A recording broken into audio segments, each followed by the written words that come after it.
Méditons avec le pasteur Ertis. Méditons avec le pasteur Ertis. Mercredi, le 8 juillet, le lecteur de la Bible a prévu 2 Samuel 11, 14 à 27. C'est la suite du texte d'hier où nous avons vu comment David était tombé dans un premier péché qui en a attiré d'autres. Quelques questions pour approfondir la méditation. Nous vous prions d'abord de lire le texte et ensuite d'y répondre. Y a-t-il un exemple à suivre ou à ne pas suivre? Quel verset m'interpelle le plus? Pour ma prière, y a-t-il quelque chose que Dieu me montre, dont j'ai à me repentir, auquel croire et obéir, pour lequel le remercier et le louer, pour lequel lui formuler ma demande? Verset de la semaine, c'est-à-dire un verset à mémoriser en une semaine, parce que la parole de Dieu, c'est la nourriture pour notre âme, notre esprit, mais c'est aussi une arme très puissante dans les combats spirituels. Verset de la semaine, Psaume 105, verset 3. Ayez recours à l'Éternel et à son appui, cherchez continuellement sa face. Psaume 105, verset 3. Prions. Seigneur, l'histoire de David, qui était une préfiguration de Jésus-Christ, cette histoire nous parle beaucoup en tant qu'humains. Nous ne sommes pas à l'abri. Nous venons à toi apprendre à nous comporter de façon à te plaire dans toutes nos voies. Que ton Saint-Esprit nous aide au nom de Jésus-Christ. Amen. Shalom, bien-aimés. Bienvenue à cette méditation quotidienne. Que le Dieu de toute grâce puisse vous bénir. Verset 14. Le lendemain matin, David écrivit une lettre à Joab et la confia à Uri. 15. Il y disait, placez Uri en première ligne, là où le combat est le plus violent, puis retirez-vous en le laissant seul afin qu'il soit atteint par l'ennemi et qu'il meure. Ici, c'est une énième tentative de David pour cacher son péché. David avait convoité la femme d'Uri. Uri était un de ses valeureux combattants. Il a convoité cette femme-là. Il est tombé dans l'adultère. Et maintenant, nous voyons comment il est en train de se débattre pour cacher son péché. Je me demande qu'est-ce qui se serait passé s'il ne l'aurait pas fait. De toutes les façons, son péché allait être connu parce que, en tant que roi, il ne s'était pas déplacé de lui-même pour aller chez Bathsheba. Il avait envoyé ses gens et les rois n'habitent pas seuls. Quand les gardes ont reçu cette femme-là, elle savait que la femme était entrée chez le roi. Je ne sais pas et je ne pense pas qu'ils ont pu bénéficier d'une certaine intimité. Les domestiques dans un palais, les gardes dans un palais sont toujours au courant de ce qui s'y passe. La femme est entrée. Nous ne savons pas combien de temps elle avait passé avec David. Elle est rentrée. Certainement, il y avait des gens qui pouvaient, d'une façon ou d'une autre, être au courant et révéler le méfait de David. Alors ici, ayant échoué après sa tentative d'enivrement, c'est-à-dire il a fait boire Uri, croyant qu'Uri va oublier sa discipline personnelle et aller passer du bon temps chez lui, Uri a continué à passer la nuit à la porte avec les gardes. Maintenant, c'est une autre tentative celle-ci, c'est purement et simplement tuer ou faire assassiner Uri d'une façon maligne. Mais de toutes les façons, nous pensons que le général Joab, signalons que le général Joab était le propre neveu du roi David, c'était le fils de sa sœur. Le général Joab devait se méfier de quelque chose, ou pas se méfier, mais devait soupçonner quelque chose, mais en tant que soldat, il avait préféré obéir sans trop poser de questions, mais au moins, ça l'arrangeait. Vous vous souviendrez que dans 2 Samuel 3, 27, le général Joab avait vengé le sang de son frère qui avait été tué par le général Abner. Et pour venger ce sang-là, il l'avait tué froidement. On avait même dit que c'était le meurtre d'un homme de bien. Alors ici, comme nous allons le voir tout à l'heure, David aussi va se rendre coupable du meurtre d'un homme de bien. David fait tuer Uri, le mari de Bathsheba. Joab, qui surveillait la ville assiégée, ici on nous décrit comment cette mort-là était arrivée. On l'a placé tout près d'une muraille, et là il n'était pas à l'abri des coups de bombardement qui pouvaient provenir de la muraille.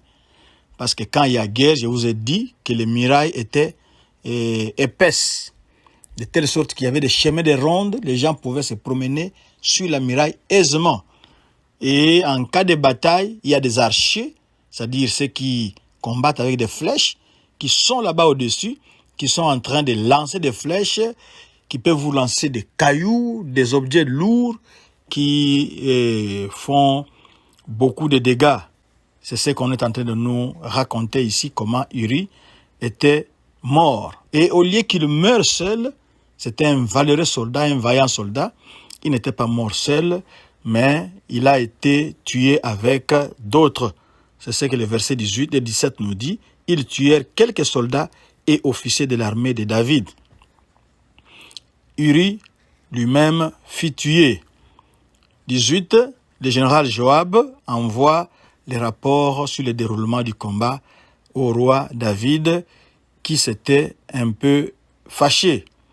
Mais quand on lui a fait passer les mots codés, c'est ce que le verset 20 ici nous renseigne, le roi sera peut-être fâché et il te dira, pourquoi vous êtes-vous tellement approché de la ville lors de ces combats?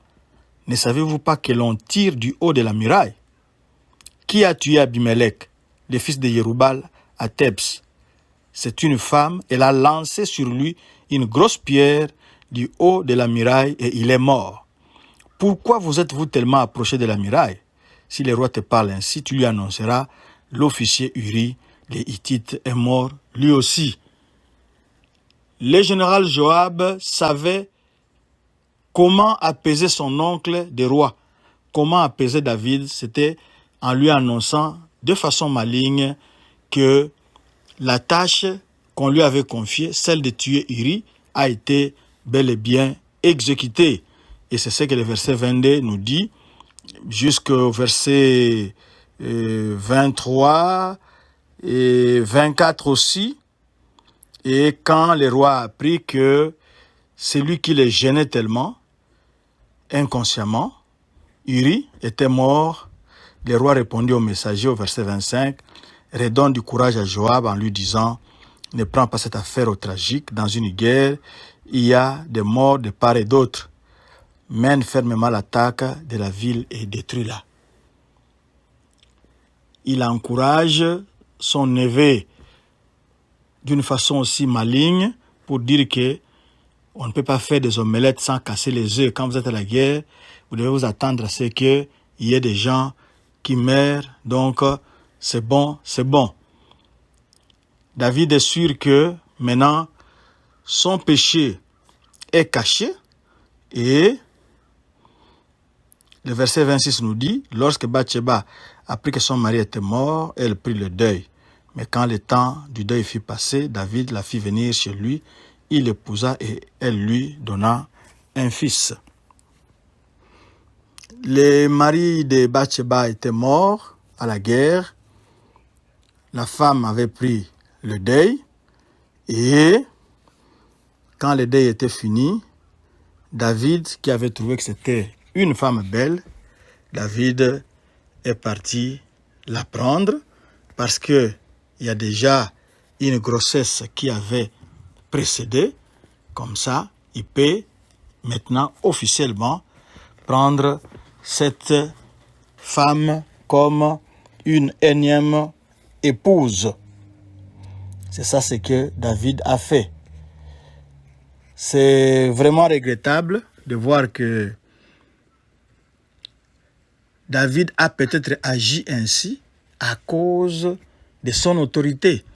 Si c'était un citoyen ordinaire, il se serait peut-être contenté de convoiter Bathsheba. Peut-être qu'il lui aurait adressé la parole pour essayer de la courtiser.